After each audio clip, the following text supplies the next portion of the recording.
सबको जय मसीह। फिर से एक नए एपिसोड में आपको स्वागत करते हैं। हम लोग उपवास प्रार्थना के बारे में चर्चा कर रहे थे। उस सिलसिले को आगे बढ़ाते हुए एक वचन को पढ़ना चाहते हैं। यशायाह नबी की किताब 58 अध्याय और 8 और 9 वचन को हम देखते हैं। तब तेरा प्रकाश पौ फटने की नाई चमकेगा और तू शीघ्र चंगा हो जाएगा। तेरा धर्म तेरे आगे आगे चलेगा। यहोवा का तेज तेरे पीछे रक्षा करते चलेगा। तब तू पुकारेगा और यहोवा उत्तर देगा। तू दुहाई देगा और वो कहेगा मैं यहाँ हूँ। तो अंधेर करना और उंगली मटकाना और दुष्ट बातों बोलना छोड़ दे। तुम जिस विषय के लिए उपवास किया है, जिस विषय के लिए प्रार्थना किया है, वो सब सफल होगा और तेरा प्रकाश उदय सूर्य के समान चमकेगा। तू चंगा होगा, तुम धर्मी ठहरेगा।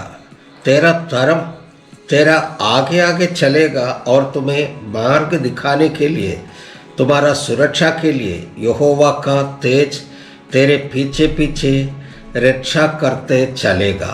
केवल इतना ही नहीं, तू पुकारेगा और यहोवा उत्तर भी देगा।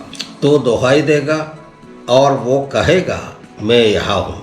Praise Lord, hallelujah hallelujah. ये बात आप लोग समझ गए होंगे। अभी यशायाह नबी की किताब 58 अध्याय उसका 10 से लेकर के 13 वचन तक हम लोग थोड़ा सा देखते हैं।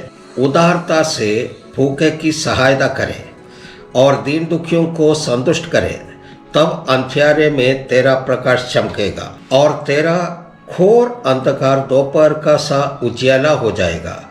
और यहोवा तुझे लगातार लिए चलेगा और काल के समय तुझे तृप्त और तेरी हड्डियों को हरी भरी करेगा। और तू सींची हुई बारी और ऐसे सोते के समान होगा जिसका जल कभी नहीं सूखता।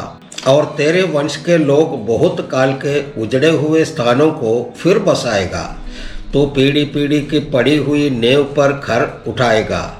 तेरा नाम टूटे हुए बाड़े का सुधारक और पथों का ठीक करने वाला पड़ेगा।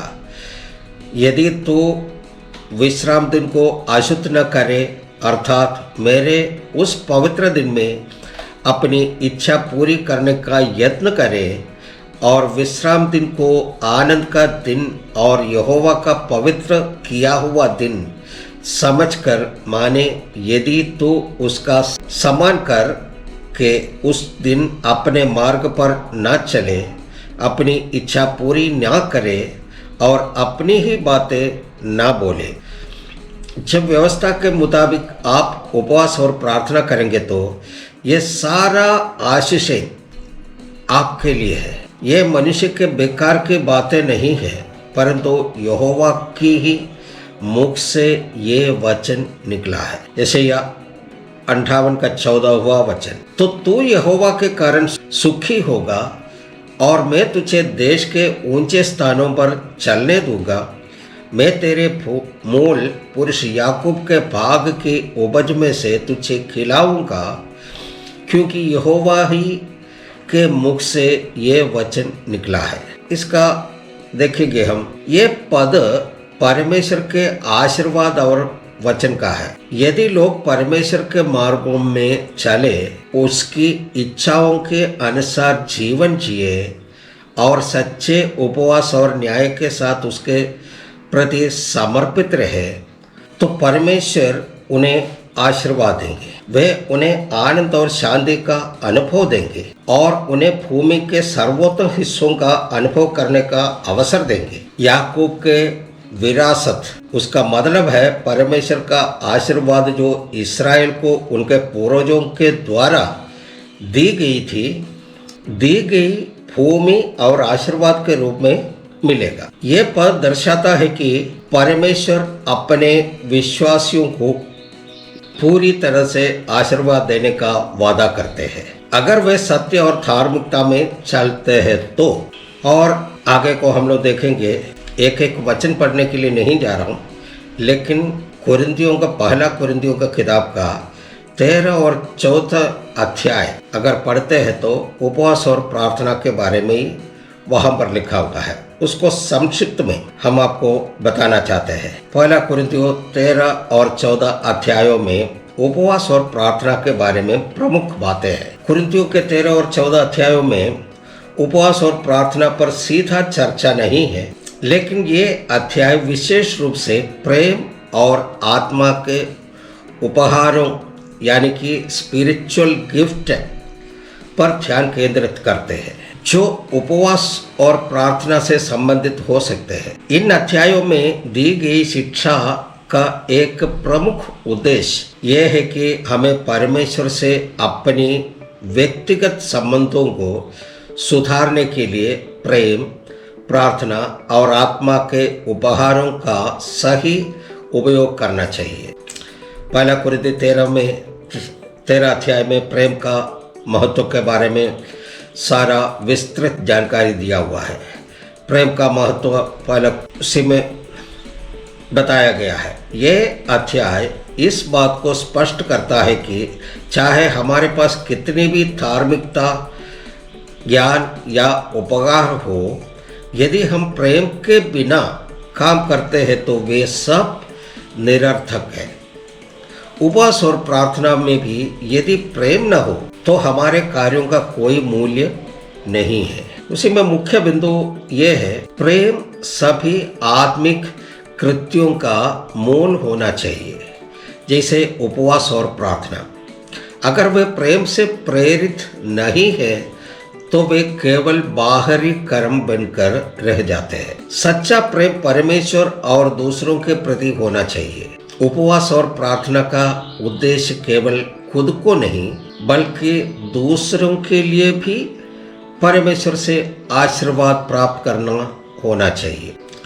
परमेश्वर से प्रेम के बारे में पहले हमने विस्तार से बताया है, इसलिए और ज़्यादा यहाँ पर बताने का आवश्यकता नहीं है। जो शुरुआत से लेकर के हम प्रेम के बारे में बहुत सारे एपिसोड किए हैं, अगर किसी ने नहीं देखा तो उसको वापस देख लीजिएगा। पहला कुरिन्थियों 14 अध्याय का आत्मिक उपहारों का सही उपयोग कैसे करना है इसके संबंध में है। इस अध्याय में आत्मिक उपहारों यानी कि स्पिरिचुअल गिफ्ट, जैसे कि बोलने की भाषा यानी कि जीभ, टंग, अन्य भाषा, भविष्यवाणी यानी कि प्रोफेसी और समझ यानी कि इंटरप्रिटेशन, जो जिसका अर्थ बताना पर चर्चा की गई है। प्रार्थना के समय विशेष रूप से बोलने की भाषा का उल्लेख है। ये अध्याय में ये समझने का प्रयास करता है कि प्रार्थना के दौरान आत्मा के उपहारों का सही और उद्देश्यपूर्ण उपयोग किया करें। मुख्य बिंदु ये है, बोलने की भाषा। प्रार्थना करते समय अगर कोई आत्मिक भाषा का उपयोग करता है तो ये केवल उसके और परमेश्वर के बीच का संवाद होता है। हालांकि दूसरों के लिए ये उपयोगी नहीं होता जब तक कि कोई इसका अर्थ नहीं समझाता। भविष्यवाणी के बारे में बताएगा तो ये दूसरों के लिए प्रोत्साहन, सुकून और शिक्षा का स्रोत होती है। ये हमें ये समझाती है कि प्रार्थना में हमारा शब्दों का उद्देश्य केवल खुद के लिए नहीं होना चाहिए बल्कि दूसरों के लिए भी लाभदायक होना चाहिए। प्रार्थना और आत्मा की उपस्थिति। जब हम उपवास और प्रार्थना करते हैं तो आत्मा की उपस्थिति से हम आत्मिक ज्ञान, समझ और शक्ति मिलती है। इसका उद्देश्य परमेश्वर की इच्छाओं को समझना और उसे पूरा करना होता है, न कि केवल व्यक्तिगत लाभ। उपवास और प्रार्थना का सही उद्देश्य पहला कुरिन्थियों 13 और 14 के आधार पर अगर हम देखते हैं, पहला है प्रेम से प्रेरित होना। उपवास और प्रार्थना का उद्देश्य केवल व्यक्तिगत संतुष्टि या दिखाना नहीं होना चाहिए। यह परमेश्वर से प्रेम और दूसरों के लिए आशीर्वाद प्राप्त करने का एक साधन होना चाहिए। दूसरी बात यह है आत्मिक उपहारों का सही उपयोग। प्रार्थना करते समय हमें आत्मा के उपहारों का सही उपयोग करना चाहिए। आत्मिक भाषाएं या अन्य उपहारों का उपयोग दूसरों के लाभ के लिए और परमेश्वर की महिमा के लिए किया जाना चाहिए। तीसरा बात यह है प्रेरणा और उन्नति। प्रार्थना और उपवास के माध्यम से हम परमेश्वर से और अधिक स्पष्ट मार्गदर्शन प्राप्त कर सकते हैं, जिससे हमारी आत्मिक उन्नति होती है। ये हमें न केवल अपने जीवन को सशक्त बनाने के लिए बल्कि दूसरों की मदद करने के लिए भी प्रेरित करता है। उसका संक्षिप्त में हम ये बोल सकता है, पहला कुरिन्थी 13 और 14 अध्याय में उपवास और प्रार्थना के उद्देश्य को लेकर के मुख्य शिक्षा ये है कि हमें हर धार्मिक कृत्य, विशेष रूप से उपवास और प्रार्थना का प्रेम और आत्मिक उपहारों के सही उपयोग से करना चाहिए। जब हमारा उद्देश्य परमेश्वर की महिमा करना है और दूसरों की सेवा करना है तो हमें वही करना चाहिए। तो हमारी प्रार्थनाएं और उपवास प्रभावी और परमेश्वर के अनुकूल होते हैं। हालेलुया। अभी प्रार्थना का, उपवास प्रार्थना का सब विषय अभी आप लोग अच्छी रीति से समझ गए होंगे। ये विषय अभी यहीं पर समाप्त करते हैं। अगले एपिसोड में एक नया विषय को लेकर के आपके सामने उपस्थित होंगे। विषय होगा अंतिम समय का घटनाक्रम, यानी कि इस दुनिया को क्या होने वाला है, इस दुनिया के रहने वालों को क्या होने वाला है और आने वाला समय में क्या क्या घटनाक्रम होगा और इस सारे राष्ट्रीय रीति से, सामाजिक रीति से, सामूहिक रीति से क्या क्या बदलाव होने जा रहा है, इन सब के विषय में अंतिम समय के घटनाक्रम बोल करके वो विषय है, उसको लेकर के आपके सामने उपस्थित होंगे। तब तक के लिए सबको जय मसीह, सबको धन्यवाद।